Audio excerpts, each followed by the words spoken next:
সরকারি প্রাথমিক বিদ্যালয়ে শিক্ষক হিসেবে নিয়োগ বঞ্চিতদের সচিবালয়মুখী পদযাত্রা আজ। টিয়ার শেল ছুঁড়ে আর জল কামান ব্যবহার করে ছত্রভঙ্গ করে দিয়েছে পুলিশ। এর আগে ঢাকা ও চট্টগ্রাম বিভাগের এই চাকরি প্রত্যাশীরা শাহবাগে সমাবেশ করেন। আরও জানাচ্ছেন আমিনুল ইসলাম। রোববার সকাল থেকে রাজধানীর শাহবাগে জাতীয় জাদুঘরের সামনে মহাসমাবেশ করেন সরকারি প্রাথমিক বিদ্যালয়ে শিক্ষক পদে নিয়োগ বঞ্চিতরা। এদিন ছিল তাদের আন্দোলনের 11তম দিন। প্রথম ধাপ চাকরি করছে, দ্বিতীয় ধাপও চাকরি করছে, তাহলে আমরা তৃতীয় ধাপ কেন আটকে থাকবো বলেন? এই সরকারি সুপারিশ প্রাপ্ত করলেন, এই সরকারেরই বিচারপতি আমাদেরকে আবার বাতিল ঘোষণা করলেন। এই প্রহসন আসলে আমরা মানতে পারছি না। উচ্চ আদালতে আমাদের ন্যায্য দাবি যাতে আমাদেরকে ফিরিয়ে দেয়, আমার রাষ্ট্রের প্রতি এতটুকুই জাস্ট দাবি। এই চাকরি প্রত্যাশায় আমরা আমাদের বিদ্যমান যে কর্মসংস্থানের সুযোগ ছিল বেসরকারি সরকারি, সেগুলো আমরা ছেড়ে আসছি, কিন্তু সেই চাকরিগুলো এখন আমরা ফিরে যেতে পারছি না।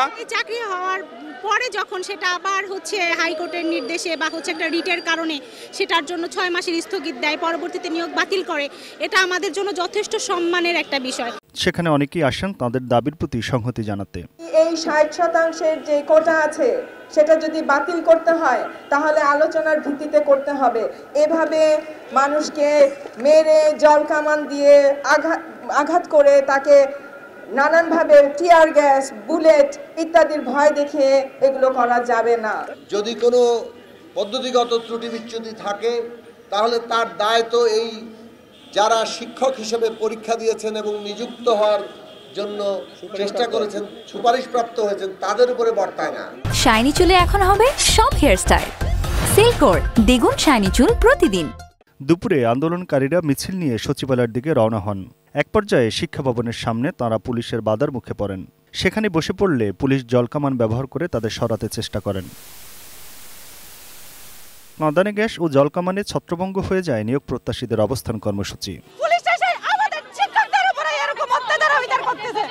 আমাদের জাস্ট বলার ভাষা নাই, আমরা তো অন্যায্য দাবি নিয়ে আসি না, এটা আমাদের অধিকার।